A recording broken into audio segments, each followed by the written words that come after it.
everybody, welcome back to my channel. I hope you guys are all doing great today.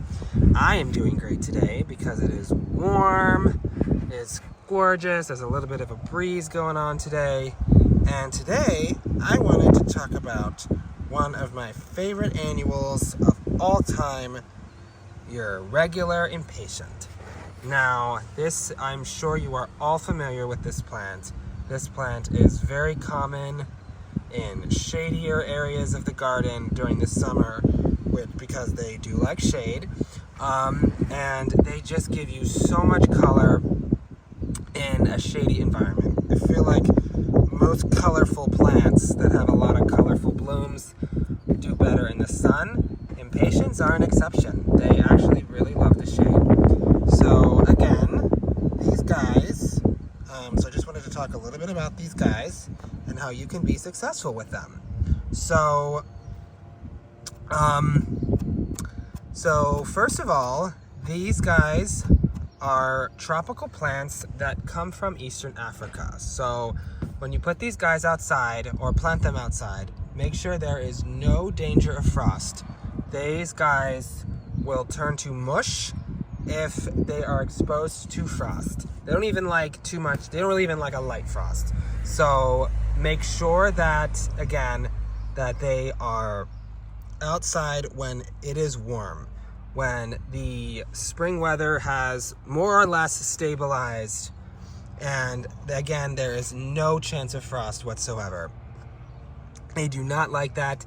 Again, they will just turn to mush.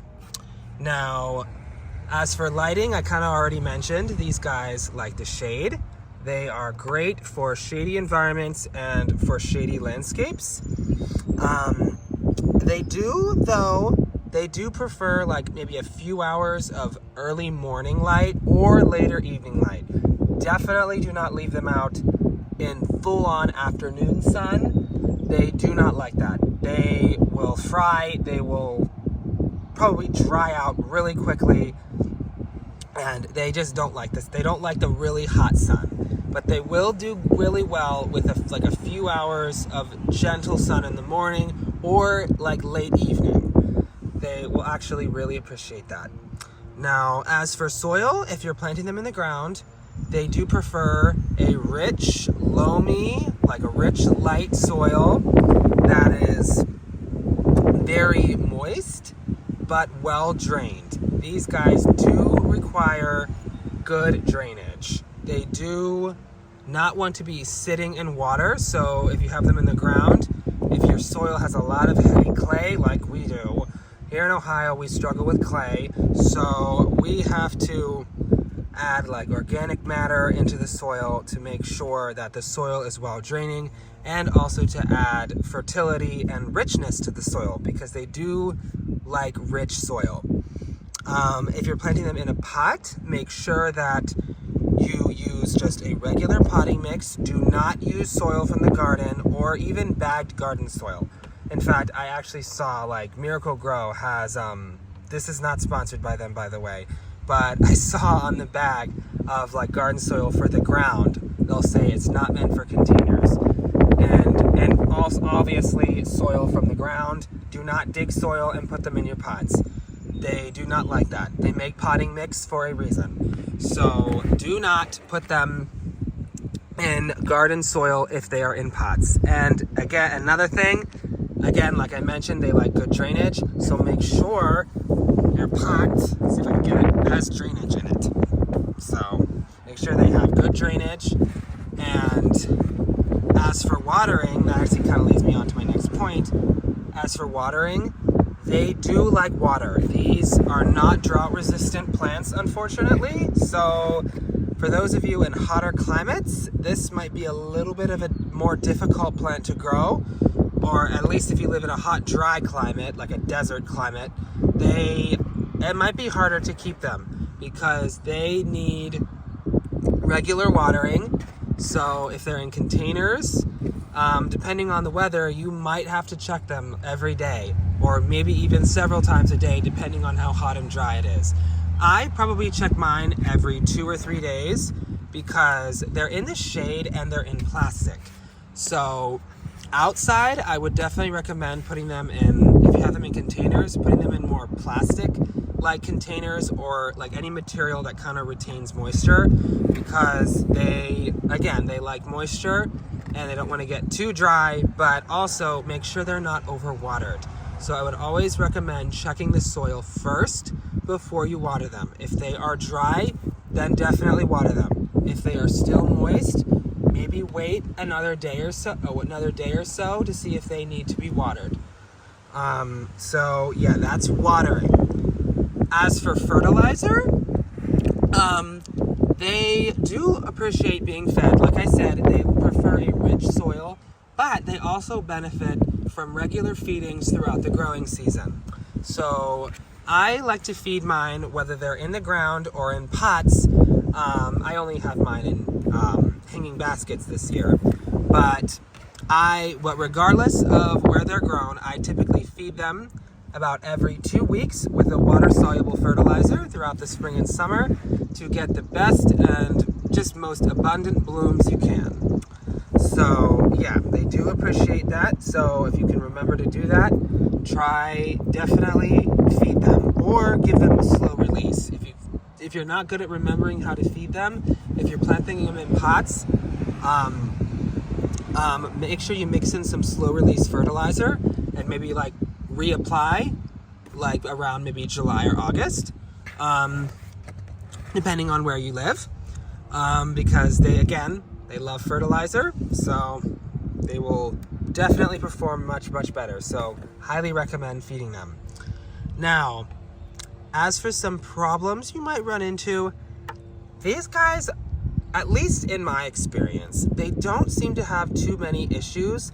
However, one problem they can get, at least with the common impatiens like these ones, I don't know if this is resistant, but one thing they get, it's called Impatiens downy mildew. And you'll know you'll have it if either A, you look at the bottom of the leaves. These are healthy, but if you look at the bottom of the leaves and you see, like, obviously it's not here right now, but if you see any kind of like this, it's like a grayish white substance on the back of the leaves. If you see those, you probably have downy mildew, and you want to make sure that you discard of the whole plant. Dig it out, just get it out of there. And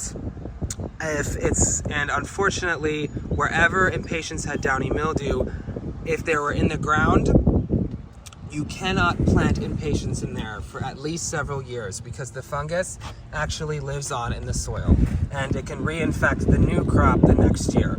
So you want to make sure that you get rid of them and that you don't plant at least the common impatiens in there the following year. If you got them while they were in pots, you probably could still do it, but you want to make sure that you completely refresh the soil, get new potting mix, everything. And if you can, disinfect your pot might actually not be a bad idea. And fill it with fresh potting mix, and you could probably still plant them. Again, if you completely refresh it and preferably disinfect the pot as well, then they would probably be fine. Now, ways to prevent it, it seems to be more of a moisture issue. So if you overwatered them, they are definitely more susceptible. But again, they don't want to be overwatered, but they do like to be kept moist, but not overwatered. So I would always recommend checking the soil before you water. Do not water them if they are already moist. Now, the other thing you can do is look for cultivars. You're going to have to do a little research on this. I don't know what what cultivar this is. This is just a standard impatient. I don't know what the cultivar is.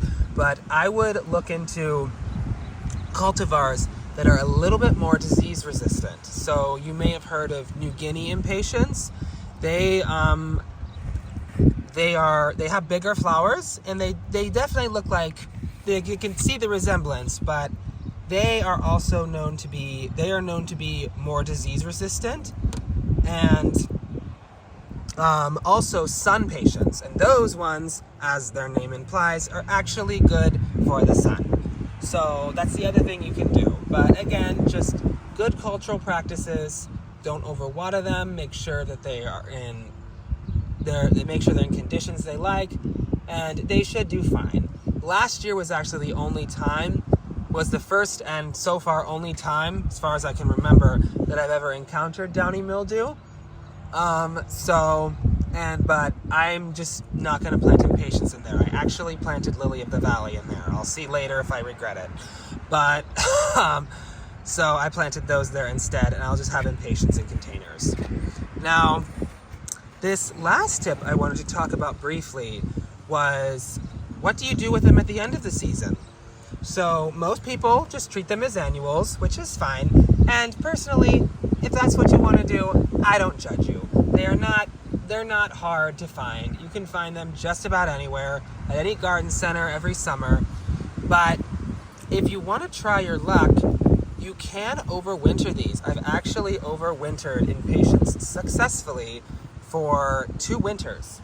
This last winter I didn't have quite as much luck, but I have had luck for at least 2 winters.